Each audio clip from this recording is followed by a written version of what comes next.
So when we talk about the increase of Iman in the Quran, it almost always has to do with the Quran. So Allah subhanahu wa ta'ala says, إِنَّمَا الْمُؤْمِنُونَ الَّذِينَ إِذَا ذُكِرَ اللَّهُ وَجِلَتْ قُلُوبُهُم. That verily the believers are those, if Allah is mentioned or if Allah is remembered, their hearts shake. I mean, their hearts immediately tremble. وَإِذَا تُلِيَتْ عَلَيْهِمْ آيَاتُ. But then once the verses of the Quran are recited upon them, زَادَتْهُ إِيمَانًا, then it increases their heart. وَعَلَى رَبِّهِمْ يَتَوَكَّلُونَ.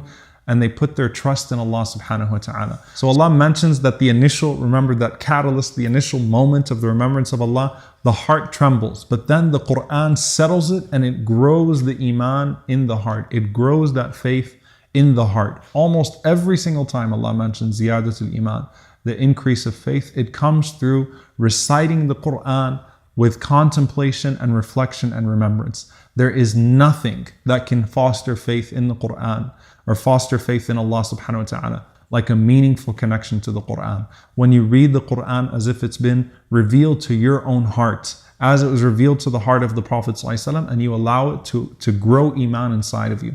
The Prophet ﷺ says, إِنَّ الَّذِي لَيْسَ فِي جَوْفِهِ شَيْءٌ مِنَ الْقُرْآنِ كَالْبَيْتِ الْخَرَبِ. That the one who has no Quran in his heart is like a destroyed house inside. You know, if you think of a Bayt al-Kharab, it's ruins. It's not even nothingness. It's ruins inside your chest, inside your heart. So the Quran increases Iman in the heart, whereas not having Quran, the inside is nothing but ruins. There's nothing to stabilize it so that a person can grow in their relationship to Allah subhanahu wa ta'ala. And this is something very profound. How does the Quran really guard your Iman? Imam Hassan al-Basri rahimahullah, someone once said to him, فُلان يحفظ القرآن, that so-and-so memorizes the Quran. قال بل القرآن يحفظه. He said, rather the Quran protects him. Because hifth means to guard. It doesn't just mean to memorize. It means to guard. He said, rather it's the Quran that guards him, not he that guards the Quran. What he meant by that is that when a person increases their connection with the Quran through memorization, that has a particular effect on your Iman. Why? Because through memorization, you are busying yourself with the Quran. So you're filling your free time with the memorization of the Quran. You're memorizing it so that you can recall it in times where you will have to recall it. So it busies you with your free time. It takes up your leisure. You are instead spending that time memorizing the book of Allah subhanahu wa ta'ala while others fill their heads with so much nonsense. Then reciting the Quran has a particular effect on your Iman. Notice Allah says, وَإِذَا تُلِيَتْ عَلَيْهِمْ آيَاتُ. When the verses are recited to that person. Or when Allah subhanahu wa ta'ala mentions in Surah Maryam that the sign of the believers, the mark of the believers, إِذَا تُتْلَى عَلَيْهِمْ آيَاتُ الرَّحْمَنِ. When they hear the verses of the Most Merciful, they fall in prostration and humility and tears. The Quran affects them from a recitation perspective. So the recitation of the Quran grows their humility. So the Quran takes care of time. It takes care of the heart in humility. And one thing the Prophet ﷺ taught us to do, and this is a very practical way to bring Iman into your recitation of the Quran, turn every ayah of the Quran into a dua, into a supplication.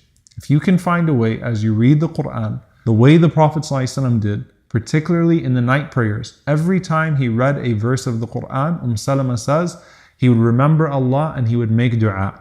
How do I turn this verse of the Quran into a dua so that I can actively engage my Iman in that moment? But nothing increases a person's faith the way that the recitation of the Quran does. And this is something very significant because we said that the Prophet ﷺ mentioned healthy fluctuations. There are healthy fluctuations of Iman. If the only time you read Quran is in Ramadan, then that in and of itself is indicative that your fluctuations of Iman are not healthy at all. If the only time you touch the Quran is 1 month of the year, then your heart is going to die for 11 months and you'll have to resuscitate it for that 1 month in Ramadan.